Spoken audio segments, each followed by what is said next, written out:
এসেছি আজকে সকালবেলায় অনেকগুলো গাছ সারবো বলে। তার মধ্যে প্রথম কাজ হচ্ছে আমার এই সর্ষের খোল ভেজানো জলটা প্রত্যেকটা গাছে দিতে হবে। অনেক দিন গাছকে এই সর্ষের খোলের জল দেওয়া হয় না। আর জানেন তো, এই সর্ষের খোল একদম কম দাম, অথচ গাছের পক্ষে যে কী ভালো সে কী বলবো আপনাদেরকে। তার সাথে মিশিয়ে দিয়েছিলাম একটু ফ্যান, একটু পেঁয়াজের খোসা ভিজিয়ে সেই জলটা।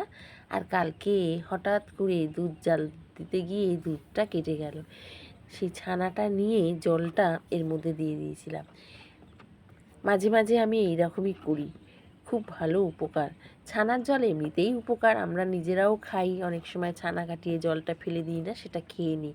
পেটের পক্ষে তো ভীষণই ভালো, আর স্কিনের পক্ষেও ভালো, তো গাছের পক্ষেও ভালো। তো যাই হোক, এই রকম আমি একটি তরল সার বানিয়েছি গাছে দেব বলে। আপনারা যদি বানাতে চান তাহলে চটজলদি বানিয়ে ফেলুন। টাটা।